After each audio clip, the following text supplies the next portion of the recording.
60대 이상이신 분들께 먼저 말씀드립니다. 강황을 약처럼 매일 드시고 계시다면 지금 이 순간 멈추셔야 합니다. 저는 진료실에서 매일 봅니다. 몸에 좋으라고 시작한 습관이 어느 날 갑자기 응급실 침대로 이어지는 장면을요. 몇 달 전이었습니다. 63세 김 어르신이 새벽에 응급실로 실려 오셨습니다. 배를 움켜쥐고 식은땀을 흘리며 구급차에서 내리셨습니다. 얼굴은 창백했고 혈압은 뚝 떨어져 있었습니다. 보호자분이 제 손을 붙잡고 이렇게 말씀하셨습니다. 선생님, 강황 때문일까요? 약 대신 좋다길래 매일 드셨습니다. 이 어르신은 위가 약한 편이셨습니다. 그런데 지인에게서 강황은 천연 항생제다. 염증의 최고다. 라는 말을 듣고 가루 강황을 물에 타서 하루 2번, 많을 때는 3번씩 드셨습니다. 식사 여부는 상관없었습니다. 약처럼 꼬박꼬박 챙겨 드셨습니다. 그렇게 석 달이 지났습니다. 그날 새벽 위에서 출혈이 터졌습니다. 마치 오래된 집의 벽을 망치로 계속 두드리다 한순간에 금이 가고 무너진 것처럼 버티고 있던 위 점막이 견디지 못한 겁니다. 응급 내시경을 하며 저는 속으로 여러 번 되뇌었습니다. 이건 강황이 나쁜 게 아닙니다. 나이에 맞지 않게 약처럼 믿은 게 문제입니다. 60대 이후의 몸은 젊을 때와 다릅니다. 같은 음식, 같은 양이라도 반응이 전혀 다릅니다. 그런데 많은 분들이 건강식품을 약처럼 믿고 의사의 경고보다 이웃의 경험담을 더 신뢰합니다. 저는 그 결과를 너무 많이 봤습니다. 침대에 누워 후회하시는 모습, 보호자분의 눈물, 그리고 미리 알았으면 이라는 말까지요. 이 영상에서는 제가 왜 강황을 약처럼 먹으면 위험한지, 60대 이후 절대 조심해야 할 3가지를 분명하게 말씀드리겠습니다. 끝까지 들으십시오. 여러분을 겁주려는 것이 아니라 응급실에서 다시는 뵙지 않기 위해 드리는 진심 어린 경고입니다. 그렇다면 왜 60대 이후에는 강황을 약처럼 먹는 것이 이렇게 위험해질까요? 저는 의사로서 이 부분을 분명히 짚어드려야 합니다. 많은 분들이 젊을 때도 먹었는데 괜찮았다고 말씀하십니다. 하지만 그 말 속에 가장 큰 착각이 숨어 있습니다. 몸은 나이를 먹으면서 완전히 다른 기계가 됩니다. 60대가 넘으면 위와 장은 이미 오래 사용한 상태입니다. 새거 수도관이 아니라 안쪽이 닳고 얇아진 오래된 관입니다. 그런데 강황을 가루나 농축 형태로 공복에 매일 반복해서 넣으면 어떻게 될까요? 부드럽게 흘러가야 할 관 안으로 거친 모래물을 계속 붓는 것과 같습니다. 처음엔 괜찮아 보여도 어느 날 갑자기 상처가 터집니다. 제가 진료실에서 매일 보는 장면입니다. 첫 번째 치명적인 실수는 강황을 음식이 아니라 약으로 인식하는 것입니다. 음식은 소량으로 다른 음식과 섞여 천천히 흡수됩니다. 하지만 약처럼 먹으면 이야기가 달라집니다. 농도가 갑자기 높아지고 위와 간이 한꺼번에 처리해야 할 부담이 커집니다. 특히 위염, 위궤양 병력이 있는 60대 분들께는 불에 기름을 붓는 격입니다. 두 번째 실수는 공복 섭취입니다. 아침에 눈 뜨자마자 강황 물부터 드시는 분들이 많습니다. 흡수가 잘 된다는 말 때문입니다. 하지만 공복의 위는 방어막이 가장 약한 상태입니다. 저는 내시경을 하면서 이런 분들의 위 안이 벗겨진 벽지처럼 상처투성이인 모습을 자주 봅니다. 흡수가 잘 된다는 말은 상처도 더 잘 난다는 뜻이기도 합니다. 세 번째 실수는 다른 약과의 충돌입니다. 60대 이후에는 혈압약, 당뇨약, 혈액 묽게 하는 약을 드시는 분들이 많습니다. 강황을 약처럼 먹으면 이 약들의 균형을 흔들 수 있습니다. 특히 피가 잘 멎지 않게 만드는 방향으로 작용할 수 있어 작은 상처가 큰 출혈로 이어질 위험이 커집니다. 응급실에서 특별히 다친 데는 없는데 피가 멈추질 않는다는 말을 들을 때 저는 항상 강황과 같은 건강식품부터 확인합니다. 정리하자면 문제는 강황 그 자체가 아니라 60대 이후의 몸 상태를 무시한 섭취 방식입니다. 다음 부분에서는 이 강황이 몸 안에서 어떤 식으로 문제를 일으키는지, 왜 특히 위와 간, 혈관이 먼저 버티지 못하는지 일상적인 비유로 아주 쉽게 설명드리겠습니다. 이걸 이해하셔야 다시는 같은 실수를 반복하지 않게 됩니다. 이제 강황이 60대 이후에 몸 안에서 어떤 일을 벌이는지 어렵지 않게 설명드리겠습니다. 의학책 이야기가 아닙니다. 여러분이 평생 보아오신 집과 수도관 이야기로 말씀드리겠습니다. 그래야 정말 위험이 느껴지기 때문입니다. 여러분의 몸을 사이지 50년 넘게 사용한 오래된 집이라고 생각해 보십시오. 젊을 때는 벽도 두껍고 배관도 튼튼했습니다. 물을 세게 틀어도 조금 거친 물이 흘러도 큰 문제가 없었습니다.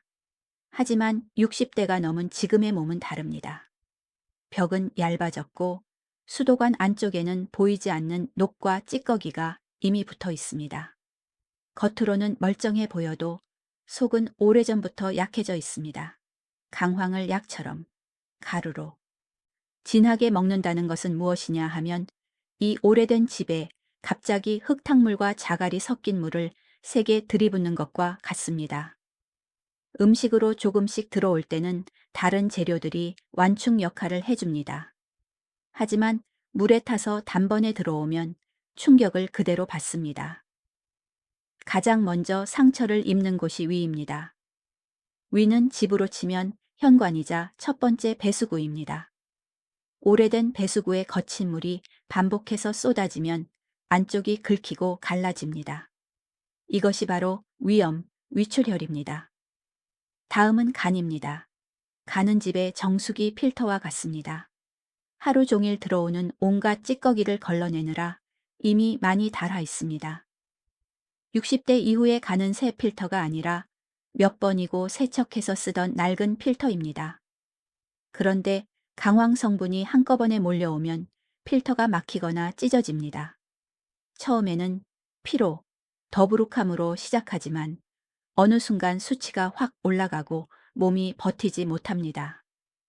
진료실에서 갑자기 간 수치가 왜 이래요? 라고 묻는 분들 중 상당수가 강황, 울금 같은 것을 약처럼 드시고 계셨습니다. 혈관 이야기도 빼놓을 수 없습니다. 혈관은 바닥 난방관, 수도관과 같습니다. 60대 이후에는 안쪽이 이미 좁아져 있습니다. 강황을 많이 먹으면 피가 지나치게 묽어지는 방향으로 기울 수 있습니다. 이 상태는 마치 오래된 호스에 압력 조절도 안 된 물을 계속 보내는 것과 같습니다. 작은 틈이 있던 곳에서 갑자기 물이 새고 터집니다. 실제로 멍이 잘 들고 코피가 잦아지고 작은 상처에도 피가 잘 멎지 않는 분들을 저는 매일 봅니다. 중요한 점은 이 모든 과정이 조용히 진행된다는 것입니다. 아프다고 소리치지 않습니다. 집이 무너지기 전까지는 괜찮겠지 하고 살게 됩니다. 그러다 어느 날 새벽 응급실로 오시게 됩니다. 저는 이 침묵이 가장 무섭다고 생각합니다.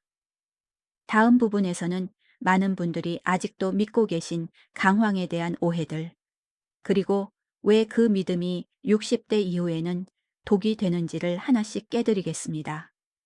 꼭 이어서 들으셔야 합니다.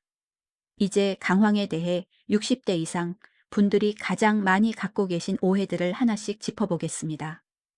저는 진료실에서 이 말을 하루에도 몇 번씩 듣습니다. 선생님, 천연이잖아요. 약보다 낫지 않습니까? 바로 이 생각이 문제의 시작입니다. 첫 번째 오해는 천연이면 부작용이 없다는 믿음입니다. 하지만 천연이라는 말은 순하다는 뜻이 아닙니다. 고추도 천연이고 소금도 천연입니다. 많이 먹으면 몸을 상하게 합니다.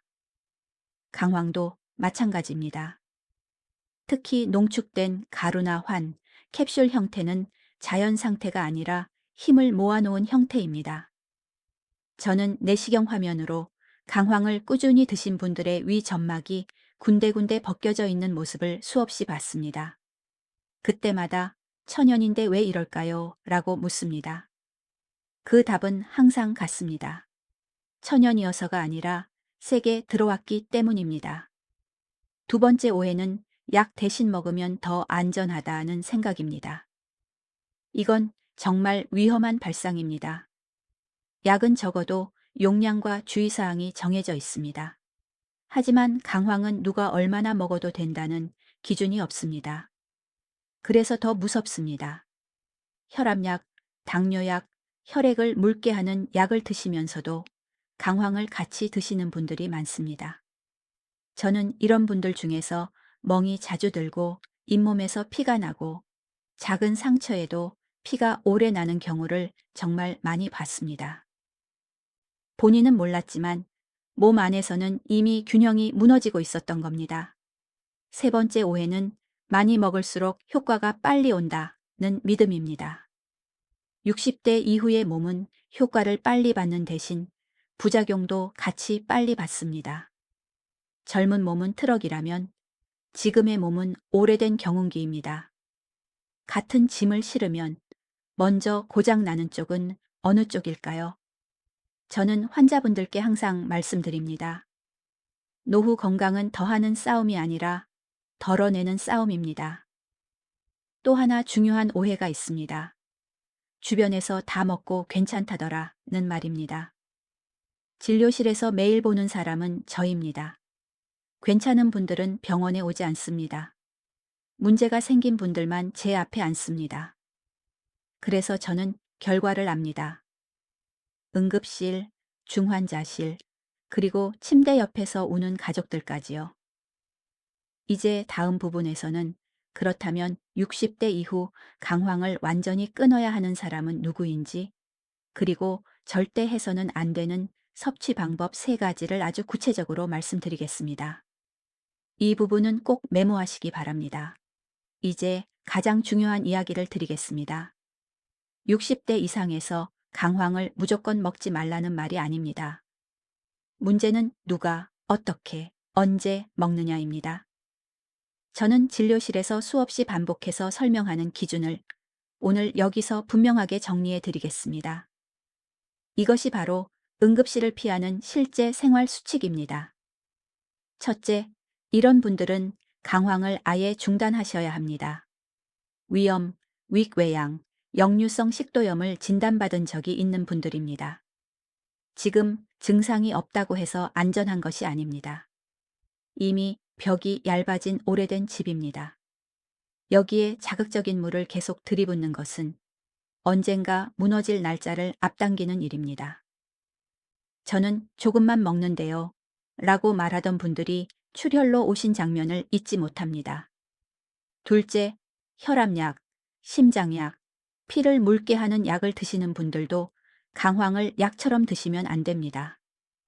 특히 아침에 약 드시고 그 위에 강황물까지 드시는 분들이 많습니다. 이건 2가지 힘을 동시에 혈관에 거는 것과 같습니다. 오래된 수도관의 압력을 2배로 올리는 셈입니다. 멍이 잘 들고 코피가 잦아지고 작은 상처에도 피가 오래 나는 신호가 보이면 이미 위험 신호입니다. 이때는 몸이 좋아지는 과정이 아니라 버티는 과정입니다. 셋째, 강황을 먹는다면 반드시 음식으로만 드십시오. 가루를 물에 타서 마시거나 환처럼 삼키는 방식은 피해야 합니다. 음식 속에 소량으로 들어갈 때만 그나마 부담이 덜합니다. 예를 들면 국이나 반찬에 아주 소량, 향을 내는 정도입니다. 매일이 아니라 가끔입니다. 저는 환자분들께 약숟가락으로 먹지 말고 요리 숟가락으로 쓰십시오 라고 말씀드립니다. 하루 중 시간도 중요합니다. 공복은 절대 피하십시오. 아침에 눈 뜨자마자 강황부터 드시는 습관은 가장 위험합니다. 위가 텅 빈 상태는 집으로 치면 아무 보호도 없는 상태입니다. 꼭 드신다면 식사 후, 그것도 소량이어야 합니다. 하지만 솔직히 말씀드리면 60대 이후에는 굳이 챙겨 드실 필요가 없습니다. 다른 음식만으로도 충분합니다. 또 하나, 몸이 보내는 경고를 무시하지 마십시오. 속쓰림, 더부룩함, 검은색 변, 어지럼, 멍이 늘어나는 변화가 보이면 즉시 중단하십시오. 조금 쉬면 괜찮겠지라는 생각이 가장 위험합니다. 저는 이런 말을 들을 때마다 가슴이 철렁 내려앉습니다. 그 다음 단계가 응급실인 경우를 너무 많이 봤기 때문입니다. 이제 마지막으로 강황보다 훨씬 안전하게 노후 건강을 지키는 방향이 무엇인지 말씀드리며 마무리하겠습니다. 두려움을 희망으로 바꿔드리겠습니다. 이제 마음을 조금 내려놓으셔도 됩니다. 저는 오늘 강황이 무섭다고 말씀드리려는 것이 아닙니다. 제가 정말로 드리고 싶은 말은 이것입니다. 60대 이후의 건강은 무엇을 더 먹을까가 아니라 무엇을 믿지 말아야 할까에서 갈린다는 사실입니다. 저는 진료실에서 매일 봅니다. 몸에 좋다는 말을 따라다니다가 오히려 몸이 먼저 지쳐버린 어르신들을요. 그분들 대부분이 이렇게 말씀하십니다.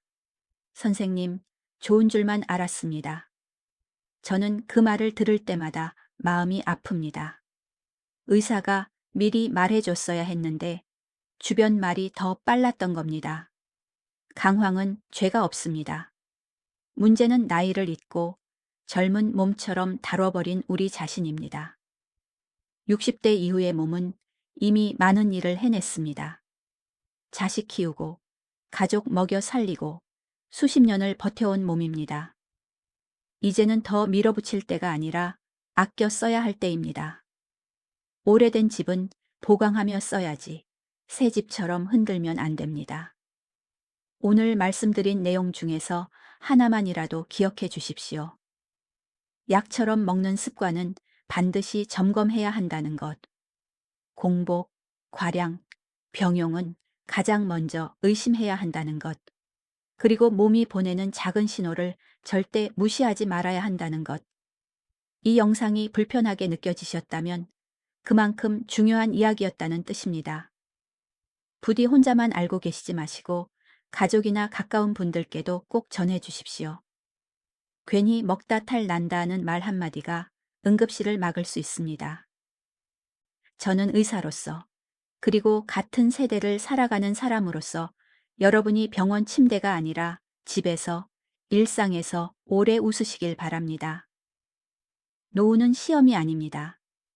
조심하고 덜 믿고 천천히 가면 충분히 지킬 수 있습니다. 오늘 이 말씀을 기억해 주신다면 저는 제 역할을 다한 것입니다.